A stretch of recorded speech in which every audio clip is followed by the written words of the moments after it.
Hello, my name is Angelique Deaderick, and today I will be telling the story of Maushop the Good Giant. So for this story, let's all stand up. Come on, let's all stand up, and you're going to follow along with my movements, okay? Alright, ready? Or you can just sit down, you can follow along, okay? We're just going to move my arms. We're just standing up. Alright, let's go.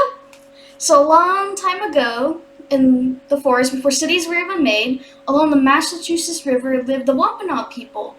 And aside from that, there was a big, friendly giant named Maushop, and he loved the people so much, and he would do anything for them.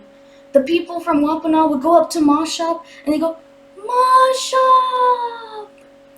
Say it with me now. Maushop! And he would go up to them, and he would go, what do you want me to get you? And they would go, Maushop, it's so cold, and we're freezing, and we don't have that much wood. Can you go into the woods, and chop down some trees for us? And Maushop went, yes, of course. So he would go to the woods, and he'd take his axe. Let's take our axes, and we're gonna chop a tree down. And then he would take the trees, and he'd bring them back to the Wampanoag people and say, here you go. Here's some trees and logs for you so you can make some fires. And they said, thank you, Maushop. And then what they would do next is that the next day they would call up for him and go, Maushop! Say it with me. Maushop! And he would go up to them and he would say, hello, everyone. What is wrong? And they said, Maushop, you brought all this wood for us, but we can't chop it into bits. Can you do that for us? And he would say, of course. I'll chop it all up for you. So he would once again take his big axe. And let's take our axes. And then he would chop the wood. And then he would bring the wood back. And then he would drop them all. And he said, look, I have chopped all the wood out for you. And they would say, thank you, Maushop.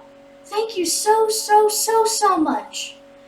But then the next day, the people from Wampanoag would call out to him. And they would say, Maushop. Say it again.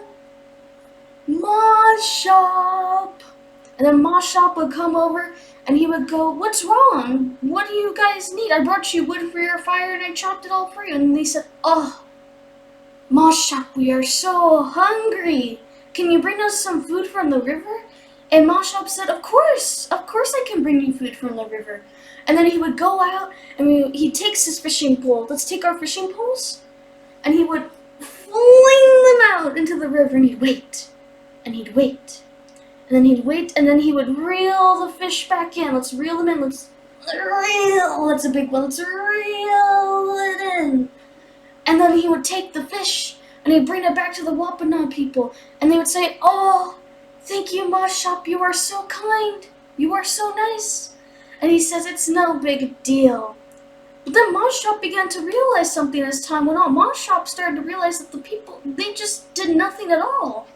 All they did was that they sat down and they laid down and there was nothing to do. They did nothing and they had no idea how to take care of themselves. They did no chores. They didn't get any food and they only got it from Maushop. They were starving. So Maushop decided, he was like, I'm going to teach the people how to do all these things. So he taught them, he'd take his axe, and he taught them how to chop down wood. He would teach them how to chop the wood, and then he would take his great fishing pole, and he would teach them how to fish in the river so that they could get food for themselves. And when it was all done, and Maushop taught them many more things, he said, goodbye, everyone. Goodbye. You have to wave him goodbye. Goodbye. Goodbye, Maushop. And Maushop said, I must go. I must live my own life and be happy. And then they said, goodbye, Maushop. And he walked away, and no one saw Maushop ever again. Alright, thank you. Thank you so much for listening to my story and acting out with me. That was Maushop the Good Giant, a Wampanoag folktale. And I hope you all have a wonderful day today. Thank you.